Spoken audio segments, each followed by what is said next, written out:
Morning, everyone. Good morning. Good morning. Good morning. Morning. Yeah, how are we doing? Very good. Are you? Yeah, do you know what? I'm good. I am good. It's bloody freezing here though. But it's yeah, warming up a little bit. But yes, no, very good, very good. Looking forward to getting into this. We'll just give it another few seconds and then we'll jump straight in.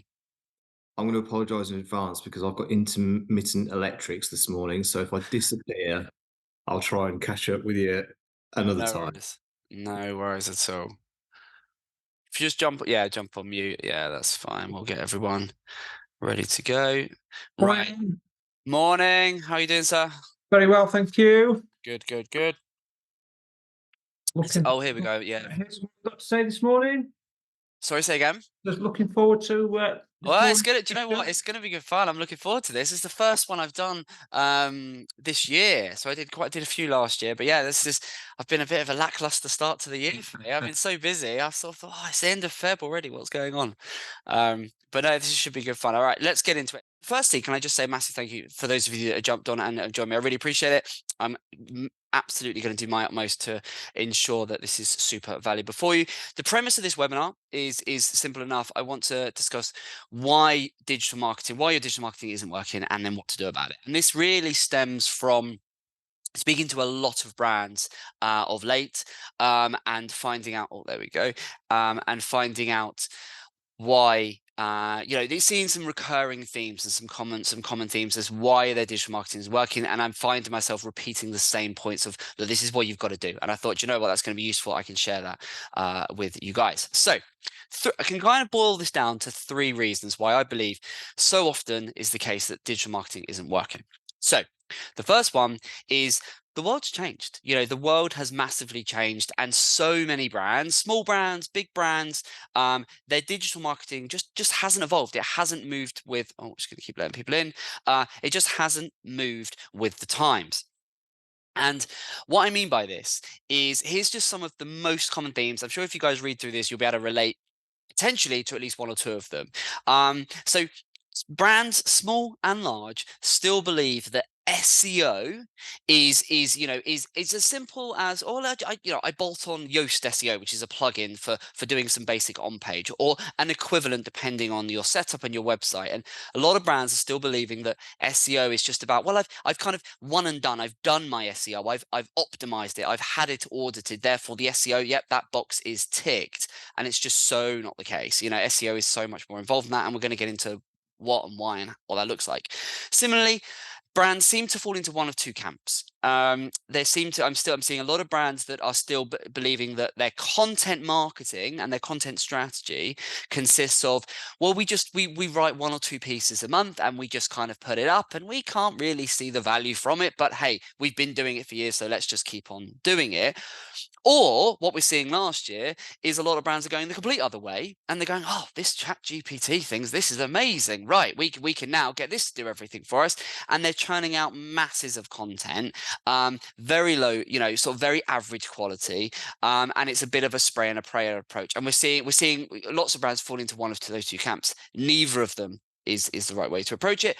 With links, we're seeing a lot of brands just pushing out press releases, databases, media titles. It's become very accessible. Digital PR is now the default for how brands acquire links, and it's very easy to just routinely push out press releases and come up with campaigns, again by leveraging AI, to just push out barely relevant campaigns and PR campaigns and outreach, and again just a bit of a volume, hoping some will stick. We're seeing that with Google Ads.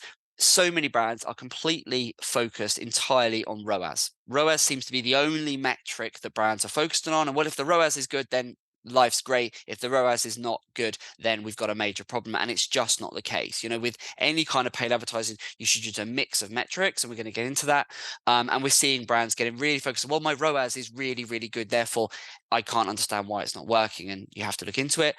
Conversion tracking, that's a topic on the top of everyone's minds right now, because it's very complicated now.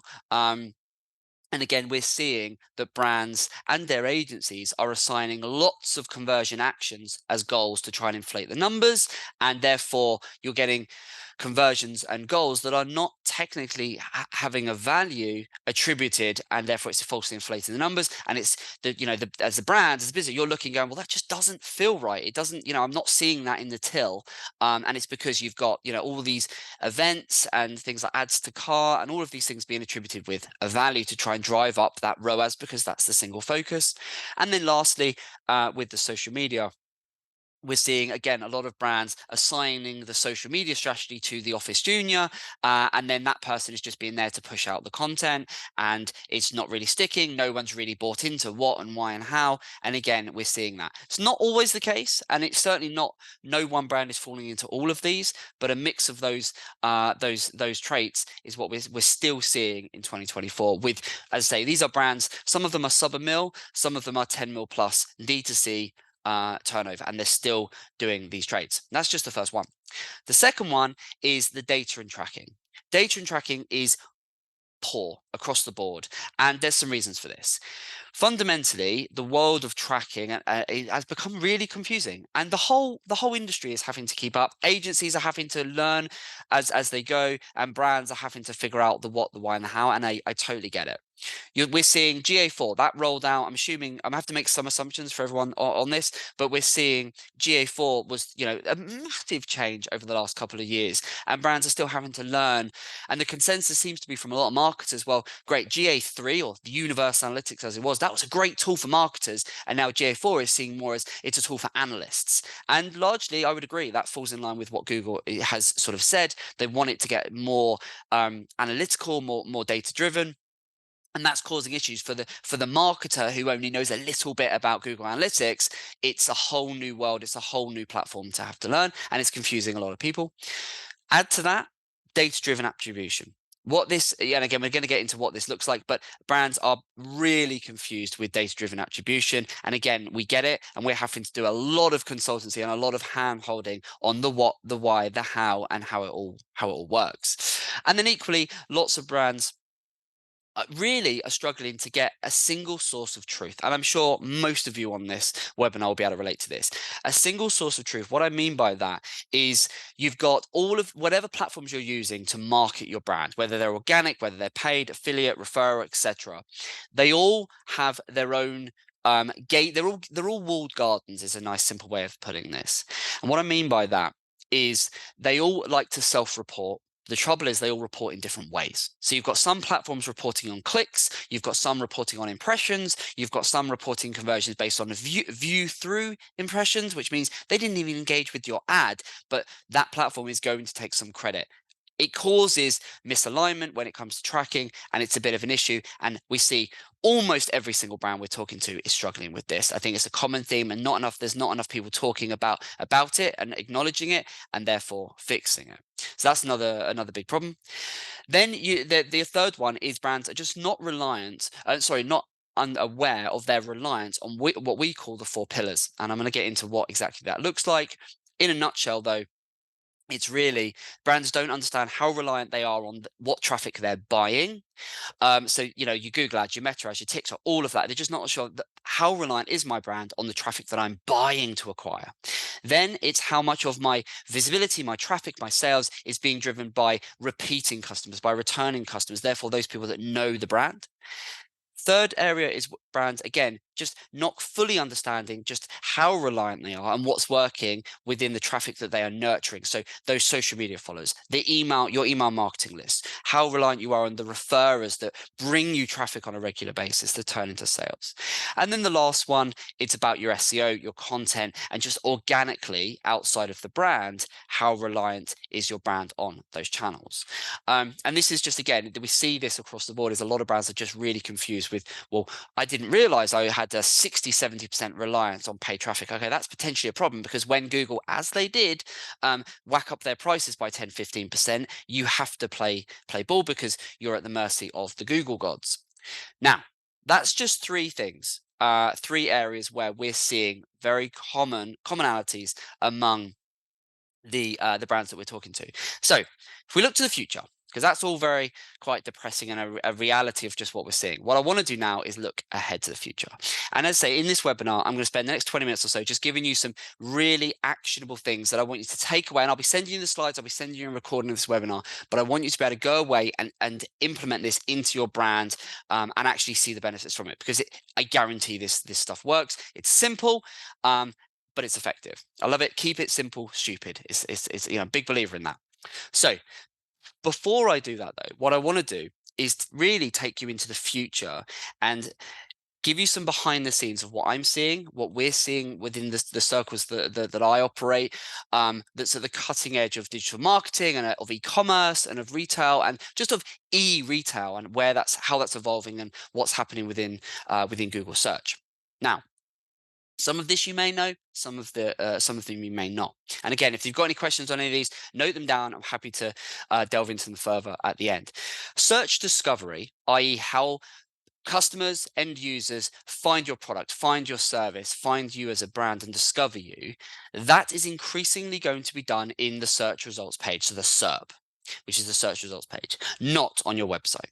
So you will already be seeing this, and you will see this even more, is you will see less traffic hitting your website. Fact. It's affecting everyone, and it's a trend that you need to be aware of, so that when year on year you start to your tracking, you say, well, actually, we're seeing a lot less traffic than we used to do. It's because Google is very intentionally providing a lot more of the information, the answers to people's questions within the search results page, because it wants to keep people within the Google page rather than on your own website. Now, it will always want to drive direct traffic to your website, because frankly, ads make up a huge proportion of Google's revenue, and those ads have to click somewhere. So it's always going to play a part. But Google is getting better and better at providing. You've seen the rich snippets. You've seen the people also ask. You've seen all those rich, engaging snippets and information within the search results page. It's meaning you're getting the answer and not needing to click through to the website to actually go to the source. So again, that's a trend, something we're seeing, is something you need to be aware of. And there are things that you can do to address that. But that's the first thing, is just to be aware that is increasingly happening. It's a trend. Data-driven attribution. We touched on this earlier. This is a sign of where we're going. Lots of brands are struggling with this, and to understand, well, how does this work? And if you go back over the years, over the last decade or more, we all, agencies, brands, we all want to be able to attribute and go, well, that customer came from that source. I invested X into this platform and I got a Y return. We all want to be able to do that. The reality of it is, the way conversion tracking and attribution is going, it's just not going to be possible. You're going to have to look at the way you track as a whole of your marketing activity, trying to isolate and silo off. I put X into Google and I got Y back. I put Y into Meta and I got X back. It's just not going to happen. So it's a sign of where we're going, and you need to think about the customer and how they searched as an entire ecosystem, because data-driven attribution, and again, I'm happy to, I don't want to go too technical in this webinar unless anyone wants me to at the end, but just to understand that and actually read up on what data-driven attribution is, how it works, what it means, because it is very much a sign of where Google is going with regards to how a customer is going to be, the credit for a sale, how that is going to be attributed across different platforms, different timelines, different demographics, and so on. The third thing is what's called the AI Spotlight or Snapshot, which is going to be introduced at some point, maybe this year, probably more likely next year. It's coming down the tracks. It's called SGE, which is a search generative experience. This is basically Google leveraging AI in the forefront. And I'll just go slightly off tangent to give you a little bit of background on this. So AI is not a new thing within Google, within search. Google first acknowledged the use of AI in terms of how it was using it in the background in about 2015, 2016 with their algorithm updates. And ever since then, pretty much every year, it's brought out updates and acknowledged them and said, we've brought this update out and this update out, and we're utilizing AI in a myriad of different ways. Now, you skip forward to 2023 when ChatGPT came out and it came into the mainstream. And everyone sort of went, oh my, this is this new thing. The reality of it is search engines, like a myriad of other companies and tech, have used AI, the easiest way to think about it, in the background. ChatGPT was put AI in the foreground. What then happened is Bing, Microsoft, came up and went, we're going to incorporate ChatGPT into the foreground, into the forefront of our platform. Google looked at that and went, blimey, we're not going to do that. It's got its own Bard, which is now Gemini, and all of these. It's got its own version of what ChatGPT does. But Google is essentially more cautious. So what it's done is it's gone sat into the background and said, do you know what? We've already using a huge amount of AI in the background. We're going to test using AI in the foreground, in the forefront, but we're going to test it. We're going to keep it in a sandbox, and we're going to leave it there until we're happy that it improves the results, not has a diminished value. And I think they're doing that as a business case, because if they mess up the search results or introduce anything into the front end, they risk losing the billions of dollars they make every week. And this is called SGE. Now, SGE was originally predicted to come out in 2024. That's looking unlikely. It's now going to be 25, 26. But what it is, and what it's intended to do, is provide a hyper-targeted and personalized search result where it has a really deep understanding of you as the user. It understands you. It has contextualization around your behaviors, around your interest, your cultural background, your ethnic heritage. It knows everything about you, basically. It probably knows what you had for breakfast. And that is going to mean that all of that information is going to again be provided within the search results without the need to click through to your website. So again, just knowing that is on the horizon, and a little bit of background in terms of AI, it's not something to be afraid of, it's something to be aware of, and then we adjust our strategy to how we market our brand, which I'm going to give you some practical things of how you can do that. That's what you need to do. The fourth thing, tracking and measuring keywords. Now, every brand loves to track keywords. We all love the vanity of going, well, I rank number one for that. The problem you've got is that just doesn't, it's not going to work anymore. It already doesn't work, because everyone already gets personalized results. So there is no such thing as I rank number one. The closest you can get is within Google Search Console. You can look at your queries and you'll get an average position. It'll say on average, you're 1.2. Great. That means I'm pretty much first or second most of the time for most people. That's good to know.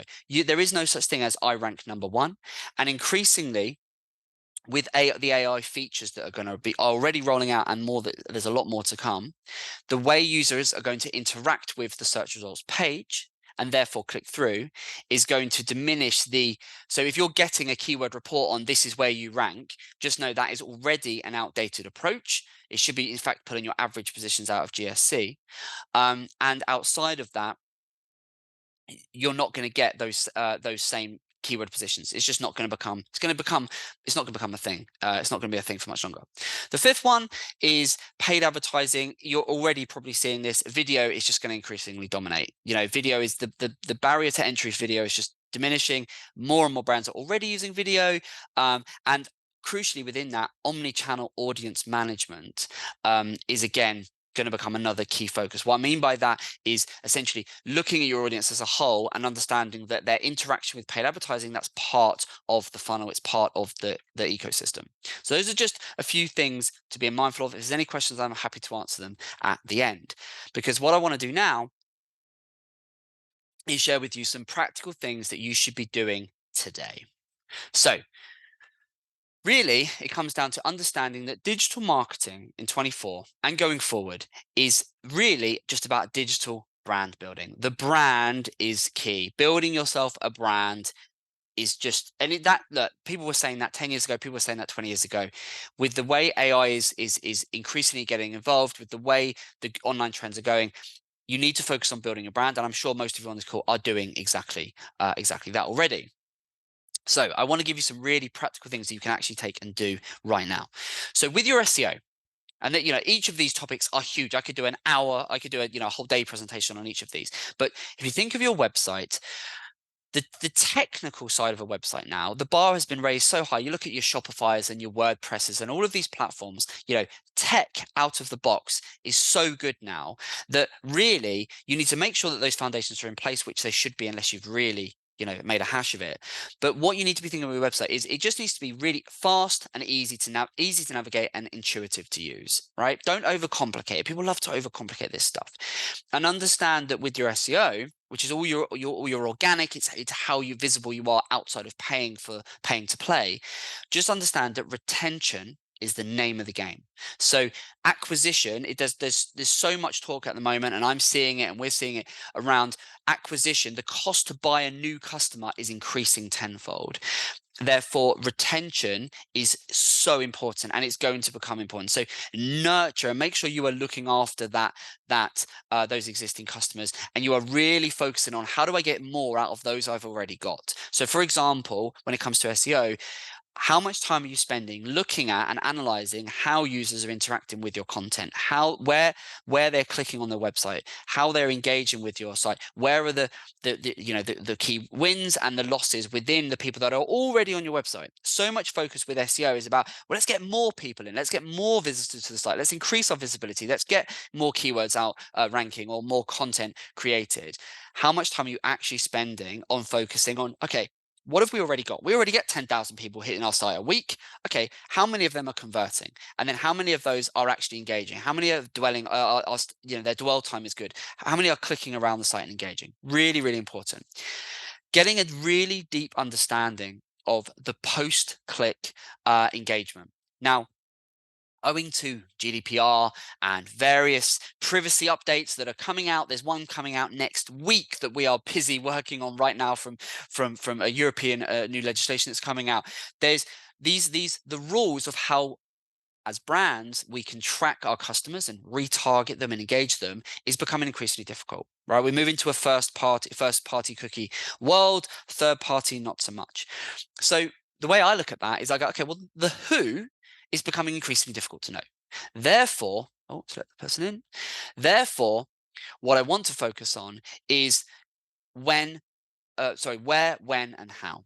And those are things that I can really delve into outside of just thinking, okay, if I can't know who, what I sure as heck can know, well, where are they? When are they clicking? What are they doing? And how are they finding us? What are they searching for, etc. And then another thing that I just don't see enough brands doing, and that you can go and do this right now. You can go into GA4 and you can look at all of this, is really get a really good understanding of the checkout flow. How many people from visiting your website are adding something to cart?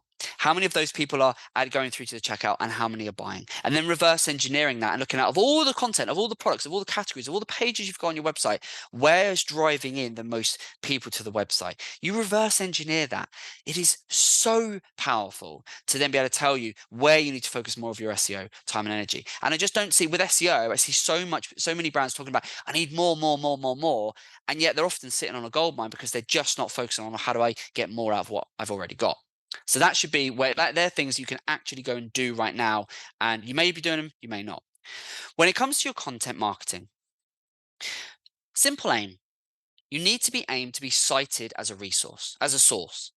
Because with all of the AI innovation and the way that the search results page is going to work, and Google's going to keep more people on the search results page, all of that good stuff is all well and good. But what you've got to remember is Google still needs that information from you as the brand, because you're the expert, right? AI is not the expert. It still needs you. So your aim, even if you know maybe not going to get that click, but if you can be the source that was cited to provide the answer to that question, you still win. Because you are still going to be included within that AI feature. You're going to be included within those rich snippets. You're going to be included as part of Google saying, this is a reputable resource. So how do you do that? Well, you entertain, you educate, you inform audiences, and crucially, absolutely vital, you do this with first-person experiences, insights, and stories. Because AI can't replicate that. It just can't do it. AI is very vanilla. You ask it to create some content, it will create some content, but it's going to do it in a very vanilla way. So what we want to do is weave into our content, and you can absolutely leverage AI to give you ideas and to refine and improve and give you a framework, but you've got to weave in, and this is how the brands that are gonna win versus those that are just gonna falter. You've got to weave in that first person, those real life, real world experiences, because increasingly, and with a certain irony, that's what the search results are going to be looking for. Even though they're going to be leveraging AI to do it, they're still wanting those real world, those real life experiences. And depending on your brand, depending on your product, depending on what your setup, your sector, etc., you've got to look at, well, do we want to entertain, educate, inform? But you need to place yourself as an expert, and the aim should be to be cited as a source. What that looks like today, as it's included in the featured snippets. You can see that if you think about, well, what is our brand? What is our product? What are the categories we're in? You search for those online. Is your website coming up? And crucially, are you coming up as a featured snippet? Because that's Google essentially cherry picking that answer to that question or that bit of content or that bit of expertise and going, this is really good. This is what you've asked. If Google's seeing you, then Google is recognizing your brand as a trusted expert, as a resource, as someone that, okay, this is really, really, really valuable. Tomorrow, not literally tomorrow, but in the months and years to come, that will then transition into inclusion in AI search features like SGE and so on and so forth. So that should be your aim with content, right? Not a spray and pray, not a going after everything, but actually what is core to my business and what do I want to be cited for as the source. With your links and your PR, it's about building your brand profile, presence, and just reinforces EAT. So EAT, if you don't know, stands for, it's a Google sort of, Google brought this out to basically say that this is really what you should be building your brand around. And it stands for experience, expertise, authority, and trust. And if you just think about those four things, right? If you're a brand, you're in business for a reason, right? The product you sell, you have experience doing it. You are an expert in your field, right? You want to be seen as an authority. I know my stuff. And you want to be reinforcing that, you can trust me. I am here. I've been doing this a while. I know my craft. I know my product. I am an expert. You need to use your links and your PR strategy and your outreach and your digital PR, not to spam everyone, not to just blanket push out press releases and campaigns with hardly any relevance. But what you need to be doing is aiming to position yourself or one of your team or whoever is the face of the brand as a respected author. And it needs to be a person. Behind the brand, it's brand, but who is the brand? Because ultimately any brand it's the people. So you need to put your people out there, whoever's happy to do it. It could be one person, multiple people, and they need to position themselves as an expert and add real value and reinforce that I've got experience, I am the expert, I've got authority, I've got trust. And then you obviously need to be referenced as the go-to expert in the places where your audience basically hang out online. So you identify your dream titles, the places where, and a great way, something I have said for years and years and years and years, probably 15 years, I've been saying the same thing, which is the best way to think about your links and your PR is, would I want that link? Would I want that feature? Would I want that mention if Google didn't exist? Because if the answer is yes, then it's going to be a great link, because you're not doing it to manipulate search engines. You're doing it because you go, well, I know my audience read that publication. Therefore, if I get that link, fantastic, that's going to be great for my brand. If the answer is, well, yeah, I'm kind of doing it, not really, I wouldn't really go for that, I wouldn't put the effort in, I wouldn't write it, I wouldn't comment if Google didn't exist, well, then you're probably only doing it to acquire the link to try and manipulate Google, which is exactly what Google doesn't want. Really simple concept. Would I want that link or that feature? Would I take the effort and go to the time of doing whatever it is I'm going to do if Google didn't exist? If you ask that question, I guarantee you, my friends, you will get much better links and you'll get much better bang for your buck. With your paid media, you need to be constantly reviewing and optimizing your campaigns, because left alone, Google will take your money all day long and it will love you for it, right? You need to be constantly refining. Google are bringing out, just last week, my head of paid media sent me a thing and he was like, Performance Max, that's changing again. And there's making some quite wholesale changes, how they're weaving AI into it. So you've got to stay on the pulse, my friends. Do not, it's with paid media, with Google, Meta, whatever platforms you're using, do not just set and forget. It's very easy to sort of one and done, set and forget, leave it running on autopilot. You do that, you will see increasingly diminishing returns, and you're never going to get the greatest return. As I say, on the ROAS, I mentioned this at the top, but ROAS is a great metric so long as you are setting that up to measure only goals that actually have a commercial value and not just something you've gone, yeah, for every person that watches this video or downloads thing, attribute 50 quid. If you're doing that, ROAS is going to be all over the place, and we see that a lot. I saw one where we had a client that started working with, and they had every add to basket had a value attributed of £30. And I was like, my God, this is, we looked at the data, it's like, well, 1 in 20, 1 in 25 who add to basket are buying, at the moment, like, or not, I think it was about something like that. And it was like, this is a major problem, because no wonder your ROAS is looking so inflated versus the actuals that you're seeing in the till. So other really important metrics, looking at lifetime value, average order value, customer acquisition cost, you could, takes a little bit more time and effort, but you can look at all these things and really get a good sense of what that's looking like. Then you need to pinpoint your audience, right? Crafting really strong, engaging ads, using that data to drive those commercial decisions, using a wider set of data. You want to not just have a single, oh, I'm just going to let this person in. You don't just want to have a single source of data that is your holy grail. And I just rely on ROAS, and we see that all too often. As I said, you need to build a brand, right? You need to be the go-to expert, the resource, and you need to do this for users and search engines, yes, but you also need to be mindful of what you need to do for the increasing number of AI features, because these are already rolling out and you can already see them in the search results. And that's the trend, and that's going to continue. So you need to adjust what you're doing to enable you to actually leverage and benefit from that.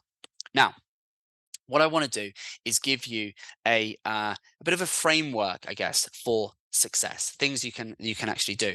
And what I want to do after this webinar is I'm going to send you these slides. I'm going to send you the recording of this. I'm going to send you a guide that we've got on our website, newly published. I haven't even shared this thing on LinkedIn yet, which is, you're getting an exclusive. And what I'm also going to do is, on the guide there are a bunch of videos, and I'm going to send you this ebook. Now, this is as a premise is really important, and it's really valuable. We call this thing the backbone of digital marketing. Why do we call it that? Well, it's because fundamentally, for every single one of you on this call, there are only 4 ways for you to grow your business, improve your digital marketing, get more traffic to your website, get more from that traffic, and ultimately scale and hit your revenue targets and meet your commercial goals. You can buy that traffic in, right? And I love to keep things really simple. I don't like to overcomplicate things. Now, we all have different channels. Some of us will be using Google. Some of us will be on Bing, some on Meta, some on TikTok, some on Amazon, some on this, some on this, some on that, right? Fundamentally, we need to understand as a business that all of that traffic, regardless of platform or channel, we're buying that traffic in. Then, and we need to understand, what does that look like and how reliant are we on it? Then we need to look at what do we already own? So what's our brand prominence, our brand visibility? How many people arrive directly at our website? How many people search for our brand? How many people return to buy from us with what frequency? And what is our average order value? We need to understand how many people search for us on a monthly basis for our brand. We need to understand that. Then we need to look at and understand what percentage of our market, of our sales, of our visibility, of our revenue are we nurturing? What we mean by nurturing is all the people that you're building a relationship with over time. That is your email subscriber list. That is your social media followers. That is your referral partners, and so on. Those people we can group in one thing, because we are nurturing those people. They have an awareness of us. Some will have purchased from us before, some won't. But we can group those people into one bucket, one pillar. We can group those people into one pillar, and we can look at that as we are nurturing those people to the sale. Then the fourth and final one is earning it. How visible are we when we exclude brand, because the brand sits in the own it pillar?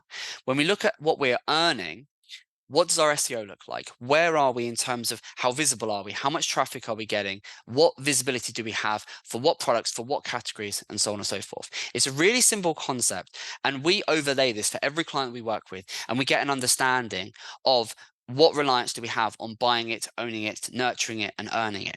Once you understand that, it is hugely powerful, because what you can do is you can look at where you are today. You can also run this same exercise. Say if you do it for the last 3 months, 6 months, 12 months, you can then go back and go, well, what did it look like in 2022? What did it look like in 2021?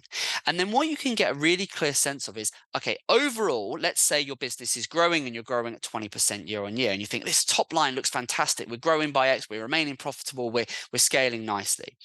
When you then think about the year 2, 3, and beyond, when you're at that point, what you can then think about is, okay, well, right now, let's say we're a £5 million turnover business.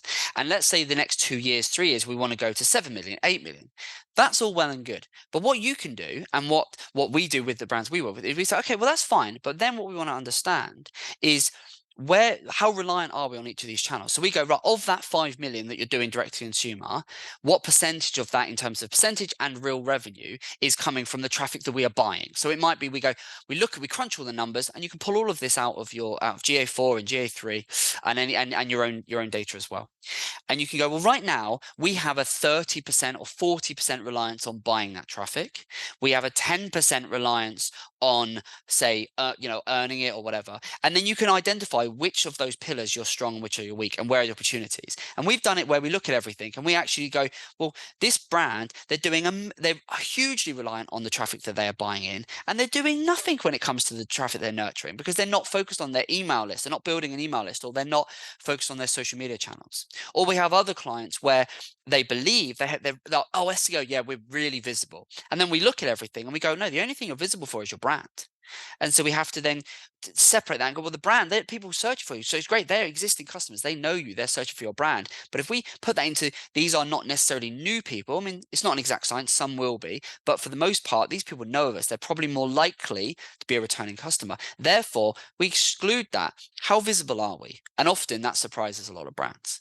And then we can look at, as I say, how many people are arriving directly into a website, and what does that look like? There's a whole framework. I've got a whole thought leadership piece on exactly this topic. I break it down. There's about 6 or 7 videos where I explain each very simply, and you can take it. And I'm also going to send you an ebook that you can just take. And this is you can do this today. You could go and look at all of your data and really understand, okay, how visible are we and how reliant are we on these 4 pillars? And I guarantee you, my friends, it will highlight and show you that, okay, I didn't realize. I almost guarantee you'll have a light bulb moment, because you'll go, I had no idea we were so reliant on this type of traffic or this type of visibility. Okay, are we happy with that reliance? And if we think about our overall growth trajectory, is that reliance on that one pillar going to increase, or do we need to reduce that to mitigate the risk and to have an even kill? We would recommend, as a starting place, have 25% on all 4 of those. It's never going to be exactly that, but at least you would know, as a brand, you would be robust. In the same way as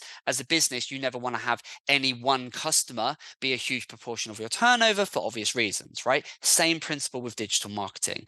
And brands often get so confused with the myriad of different channels and topics and all the different platforms, and there's always a new shiny object to look at. If you simplify it into all these, this will it will work going backwards, and it will work going forwards, because any of the channels that you market towards you're either buying it, you're going to own it, you're going to be nurturing it, or you're going to earn it. There's a few more of these. I'll skip through some of these because there's quite a bit here. But these are some practical things that you can also do, in addition to the things I'm going to send you after this webinar, that you can do. And I'll just run through them really quickly. Pinpointing your brand proposition, and really nailing down your ICP, so your ideal customer profile within your market. Who is your customer avatar? Really getting that clear in your mind is a really useful exercise that can just help all facets of your digital marketing, no end. You need to be talking. It's the classic thing. If you're talking to everyone, you're talking to no one. So start, and what I mean by talking is the way you optimize the website, the way you set your website up to use, the way you position your ads, the way you create the content, and what content you create. Talk to your target customer, and do it with a big dollop of personality and humor and education and real world personal insights. The AI algorithm will thank you for it. Something we do for all of our clients is, don't think in terms of content pieces. Don't think as in blog pieces, or don't think in terms of that. Don't even think in terms of PLPs, so product landing pages. Don't think in terms of categories. Don't think in terms of keywords, God forbid.